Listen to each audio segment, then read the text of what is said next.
আসন্ন লোকসভা নির্বাচন দিনক্ষণ ইতিমধ্যে ঘোষণা হয়ে গিয়েছে। আবার ফের আগামী 22 তারিখ কোচবিহারে আসছেন সর্বভারতীয় তৃণমূল কংগ্রেসের সাধারণ সম্পাদক অভিষেক বন্দ্যোপাধ্যায়। মূলত কোচবিহার মদনমোহন বাড়িতে পুজো দিতে আসবেন তিনি, আর কোচবিহারের ইলেকশন কমিটির সঙ্গে আলোচনা করবেন বলে জানিয়েছেন কুচবিহার জেলার তৃণমূল সভাপতি অভিজিৎ দেব ভৌমিক। দেখুন, ব্লক স্তরে দু চারজন যাদেরকে অ্যাকোমোডেট করলে ভালো হতো, আমরা সেই ধরনের নাম কিছু সরকারে চেয়েছিলাম, সেই নামগুলো উঠে এসছে।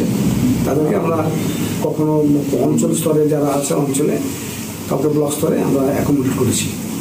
এবং শহরের ক্ষেত্রে কিছু ওয়ার্ডে আমরা কিছু ওয়ার্ড কমিটির চেয়ারম্যান আমরা করেছি, একটি ওয়ার্ডের প্রেসিডেন্টও পরিবর্তন করেছি। আর কয়েকটি জায়গাতে যদি ইলেকশন কমিটি তৈরি করতে হয় সেটা আমরা বলে দিয়েছি ওয়ার্ডগুলোতে, সেই ক্ষেত্রে ইলেকশন কমিটি করতে হবে।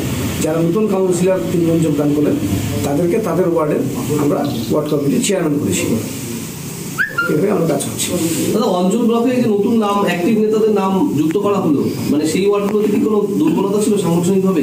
না, এখান থেকে যারা 3 জন নির্দলে ছিলেন তাদেরকে আমরা যুক্ত করেছি। তাদেরকে নর্মালি তারা আমাদের পার্টিতে ছিলেন না এই সময়টুকু, তাদেরকে এনে চেয়ারম্যান করা হয়েছে। আর দু একটা জায়গাতে একটু দলের আরও গতি আনার জন্য কাজের ক্ষেত্রে সেক্ষেত্রে আমরা করছি, চেয়ারম্যান করি। কেন পোস্ট ছিল না, কাউকে আমরা চেঞ্জ করতে যাইনি, চেয়ারম্যান পোস্ট ছিল না, আমরা চেয়ারম্যানগুলো পোস্টগুলো ক্রিয়েট করে আমরা চেয়ারম্যান করছি। সিনিয়র যারা আছেন তাদেরকে অ্যাকোমোডেট করছি। ক্ষোভ প্রশমন করার জন্য লোকসভা নির্বাচনের আগে হবে তো ব্যাপার নেই, সবাই কাজে নেমে গিয়েছে, অলরেডি কাজে নেমে গিয়েছে, তারা মিটিং করছে, বুথে কাজ শুরু করে দিয়েছেন তারা। ক্ষোভের কোনো বিষয় আমাদের মধ্যে নেই। মারপিট যেটা বিজেপি পার্টি বিষয়ে শুরু হয়েছে আপনারা জানেনই।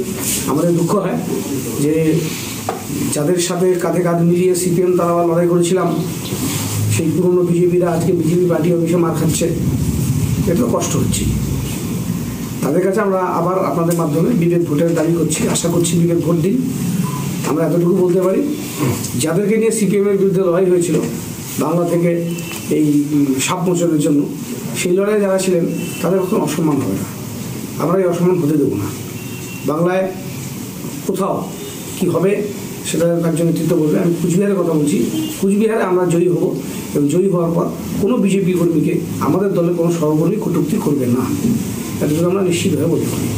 এবং বিজয় মিছিল আমরা করব না, আমরা জিতে বিজয় মিছিল করবো না। আমরা পঞ্চায়েতে জিতেছি, আপনারা জানেন, আমরা নির্দেশ দিয়েছিলাম আমরা বিজয় মিছিল করবো না। আমরা জয়ী হব কিন্তু আমরা বিজয় মিছিল করবো না।